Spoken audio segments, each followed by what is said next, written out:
Good morning. It is December 15th. Welcome to the Free Minute for December. We're so glad to have you here. First of all, happy Hanukkah to those of you celebrating, and happy almost Christmas to those who will be celebrating soon.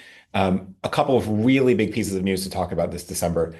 First, we'll talk about something very short on tech, then we'll talk about something big on economy, and then talk about something absolutely massive in charitable giving. So first on tech, look, we're seeing two really important stories of the last 15, 20 days or so. One is the release of Chat GPT or GPT 5.2, which is the newest iteration from Chat GPT. And it just continues to show another leapfrog in AI and AI models and what they're capable of, including sort of more specific reasoning, more sort of automation of work, which obviously may have its downsides, may also have its upsides for you in your work. And so it's really interesting to watch these things just race ahead. And what it signals is an incredibly fast 2026 of progress there. Second thing to note is that President Trump signed an executive order banning most types of state regulation on AI.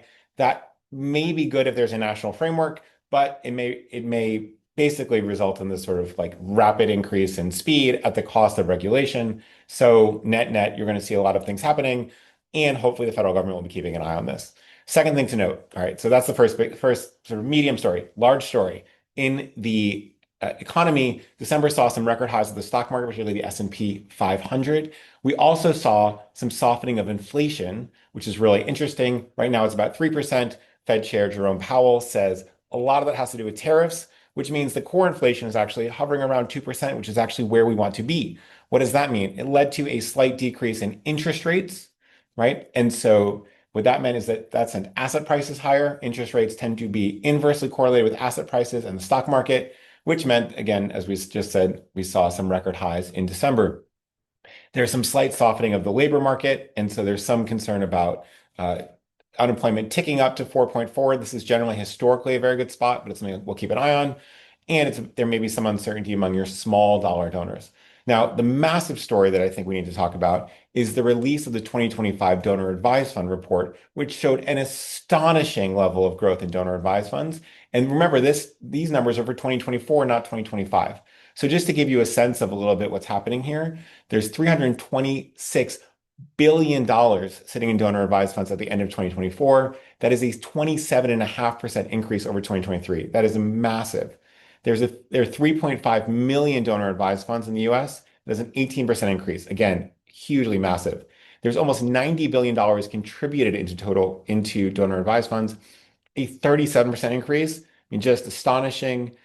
In terms of total grants, 65 billion went from DAFs to charities. That is a 19% increase. So that's also quite important. And the average DAF size went up to 92,000, which is roughly an 8% increase. I mean, what we're seeing here is just an explosion of donor advised funds and no sense of it slowing down. Remember, these numbers are for 2024.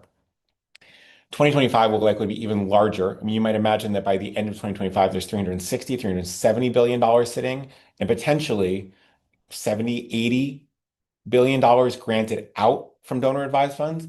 And that doesn't even get us until 2026, which is going to be uh, almost certainly, I think, the largest year by far for donor advised funds based on the way that tax changes are happening. So if you're interested in diving more into that and what else is like what happened in 2026, come join our webinar tomorrow, where we'll dive into some of the mega trends shaping 2026 giving and what we should do about it. But until then, hope to see you soon. Have a wonderful holiday season, and thanks for everything you do.